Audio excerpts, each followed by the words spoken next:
너를 많이 사랑한다는 건 뭘까요? 사랑하고 계신가요? 사랑하는 사람이 있다는 건 좋은 일이겠죠? 저는 19년, 와이프 만나기는 17년이니까 17년 전만 해도 혼자 살다 죽을 줄 알았거든요. 그럴 생각이었고 와이프를 만나고 참 인생이 송두리째 바뀌었죠. 제가 누군가를 사랑한다는 걸 알게 해주는 사람이어서 고맙습니다. 네. 사랑하고 계신가요? 사랑한다는 건 좋은 일인 것 같습니다. 행복하네요. 많이 사랑한다는 건 뭘까요? 오늘 제가 하고 싶은 얘기는 많이 사랑한다는 것에 대한 이야기를 좀 해보고 싶어요. 우리가 많이 보는 것 중에 뭐 브이로그 같은 게 있을 수 있죠. 제가 브이로그 같은 걸 본 적이 있었는데 거기서 그 유튜버가 이제 어느 식당에 갔더라고요. 식당에 갔는데 그 식당에서 식당이 아마 그 되게 이국적인 어떤 외국에 있는 식당이었던 것 같아요. 그 여행기 같은 브이로그였던 걸로 기억하고, 그래서 갔는데 이제 그 유튜버가 거기서 이제 음식을 주문을 하고 열심히 이제 맛있게 딱 먹더라고요. 먹는데 유튜버의 맛 표현이 매우 안타까웠습니다. 그냥 맛있네요. 오, 정말 여기 와서 한번 꼭 드셔보세요. 이런 식으로 표현을 해주셨는데, 사실 조금 더 뭐 예를 들면 조금 시네요, 혹은 아니면 조금 더 뭔가 구수한 맛인데 여기만의 향신료가 느껴지네요. 아니면 그 향신료가 뭐 약간 고수랑 비슷하면서도 뭔가 라임 같기도 하고, 뭐 예를 들면 이런 식으로 표현했더라면 제가 좀 더 그 음식의 맛을 상상할 수 있지 않았을까? 뭐 이런 생각을 하는데, 그 유튜버가 이제 맛있다고 여기 와서 꼭 먹어봐야 한다고만 하니까 제가 도대체 그 음식이 무슨 맛인지 알 수가 없더라고요. 예를 들면 뭐 저희 나라 음식 기반이었다면 뭐 맛이라도 좀 상상해 볼 수 있을 것 같아요. 예를 들면 뭐 김피탕이라는 음식을 이제 제가 들어봤는데, 제가 김피탕을 먹어본 적 없지만 김치, 피자, 탕수육이면 제가 김치 먹어봤고 뭐 피자도 탕수육도 먹어봤으니까 대충 맛이 예상은 돼요. 아, 이런 맛이겠군. 그리고 이제 실제로 먹어보면 또 다르겠지만, 근데 그런 음식들은 이제 뭐 먹어본 적이 아예 없으니까 사실 무슨 맛인지 잘 상상이 안 가더라고요. 어쨌든 근데 이 얘기를 갑자기 제가 하게 된 이유는 그만큼 우리는 참 많은 정보 속에 살고 있다는 생각을 해요. 그러니까 모를 수가 없는 거죠. 오히려 그 반대죠.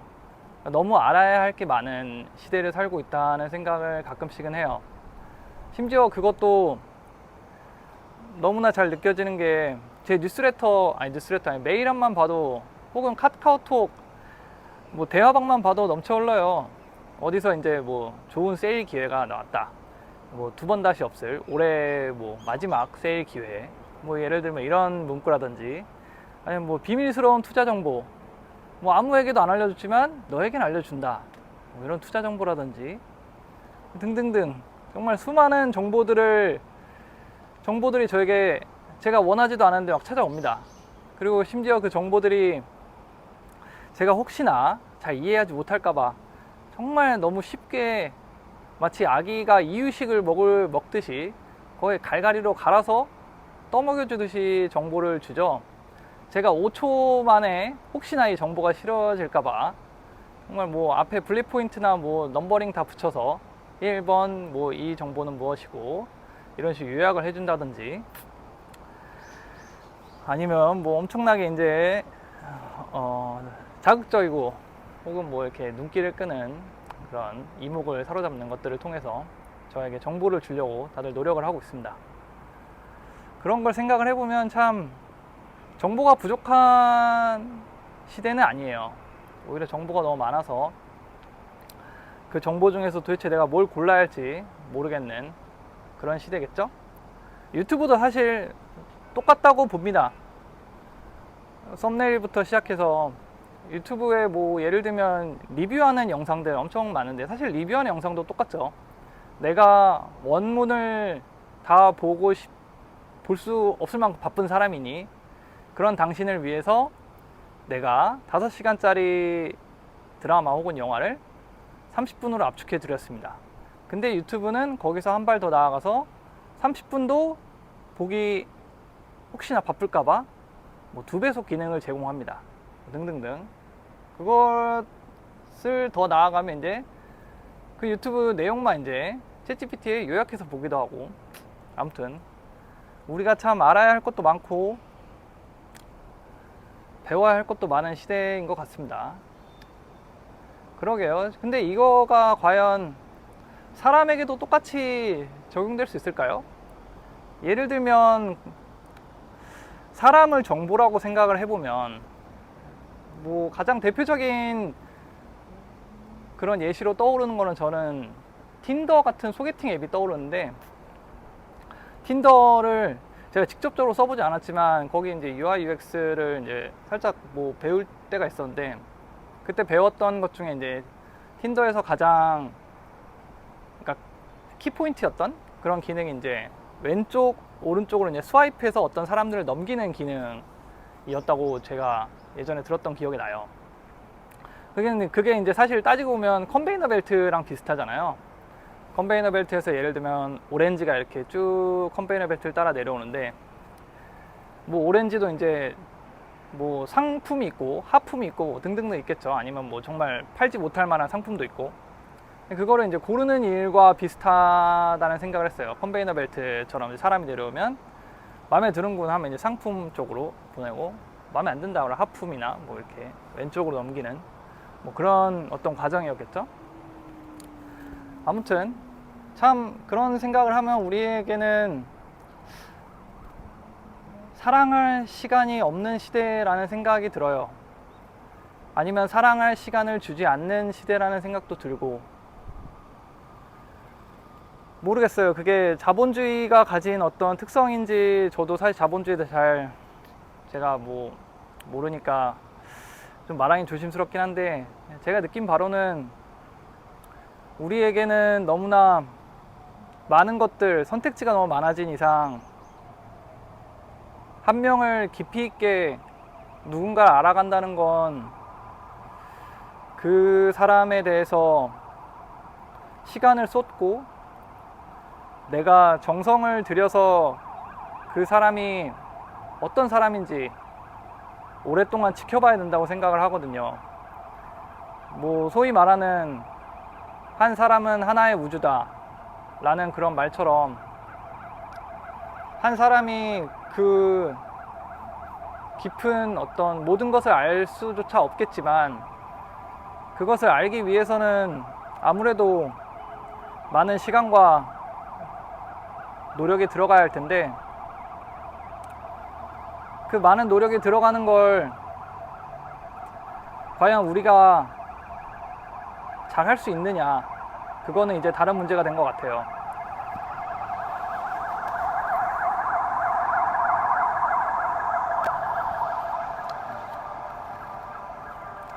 구급차가 오는 관계로 조금 쉬었다 가겠습니다.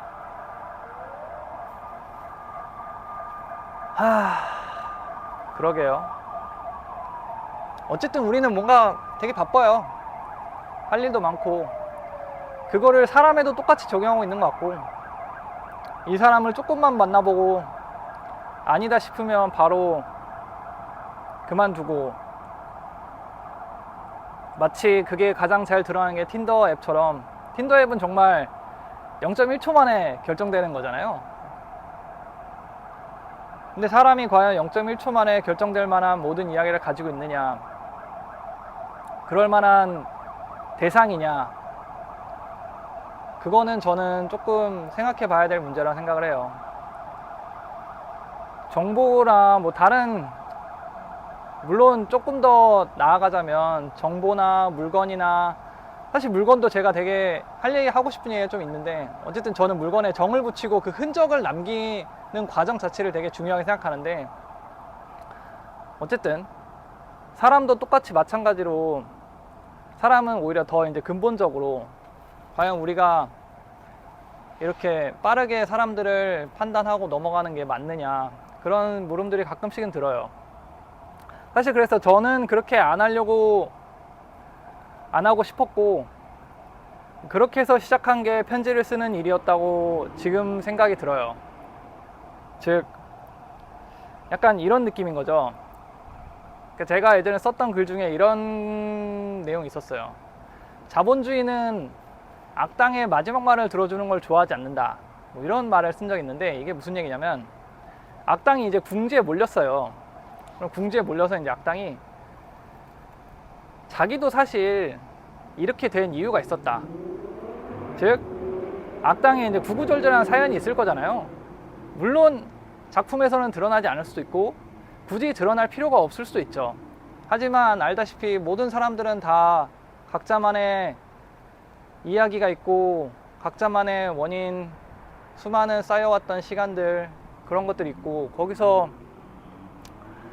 자기의 최종적이라고 하기보다는 지금 이 순간에 결과에 도달했을 텐데, 그것에 도달할까 수많은 그 이야기들을 들어준다면 주인공이 마음이 바뀔 수도 있잖아요. 알고 보니까 악당 너도 좋은 사람이었어, 이런 식으로 말이죠. 근데 자본주의는 그런 걸 좋아하지 않는다는 거죠.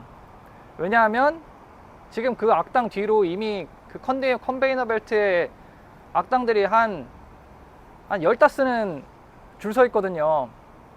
그러니까 빨리 이 악당 치우고 다음 악당을 등장시켜야 되는, 자본주의 입장에서는 마지막 말을 들어주는 대신 빨리 총으로 쏴버리는 거죠. 그래서 제가 썼던 것은, 만약 주인공 옆에서 악당의 그런 말을 들어줄 필요 없다, 빨리 총으로 쏴버려라 라고 말하는 조연이 있다면, 그 배역이 있다면 그 사람이야말로 자본주의 하수인일 것이다 라고 쓴 적이 있는데, 뭐 어쨌든 근데 스토리를 듣는다는 건 무슨 얘기일까요? 그 사람에 대해서 많이 안다는 얘기잖아요. 그래서 저는 이제 생각을 한 거죠.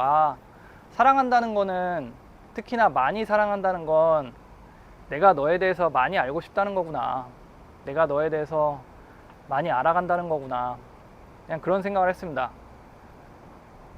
특히나 편지를 쓰고 내가 너에 대한 마음을 남기고 전하는 일을 하면서 너를 한 번이라도 더 떠올리고 너가 나에게 어떤 의미인지 생각해보는 과정에서 아무래도 그 사람을 좀 더 자세히 떠올리게 되잖아요.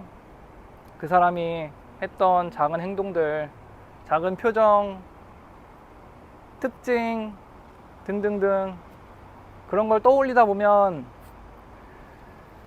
결국 그거를 한다는 얘기는, 내가 너를 예를 들면 헤든이라고 친다면 그냥 단순히 뭐 자동차를 좋아하는 3살 남자아이라고 너를 부르는 게 아니라, 자동차 중에서도 너는 노란 차를 좋아했고 노란색 경주용 스포츠카를 좋아했지, 그게 되게 손에 조그맣고 너한테 잘 어울렸다고 생각해.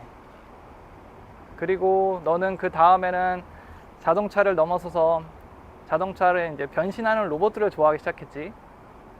그렇게 해서 너가 지금 이제 슈퍼잉즈, 카봇, 고고 다이노, 온갖 변신 로봇들을 섭렵하고 있긴 하지만, 그런 것들이 나는 너를 일반적이지 않은 다른 아이와 다른 너만의 헤든으로 난 만들고 있다고 생각을 한다, 뭐 이런 과정이었던 것 같아요.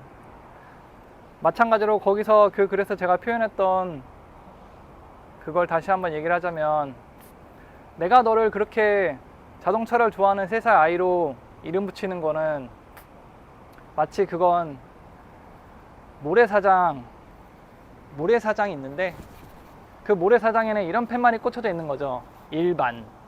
여기서부터는 일반입니다. 그 모래사장에 너를 파묻는 일과 같지 않을까?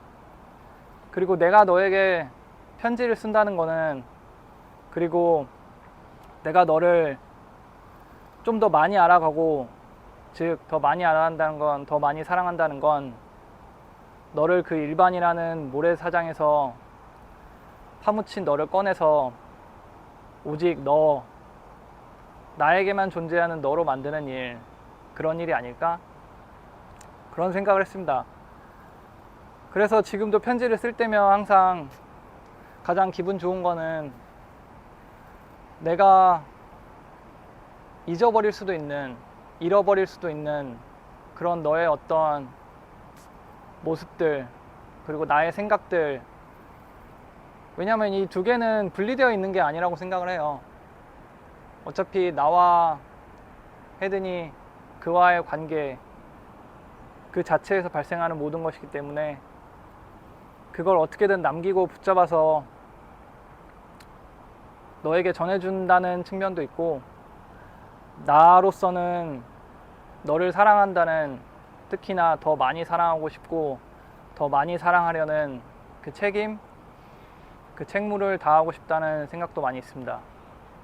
어쨌든 항상 최선을 다해서 사랑해 보려고 하고 가장 좋은 걸 그에게 전해주고 싶고 남기고 싶고, 그런 과정이 항상 저는 있었던 것 같습니다.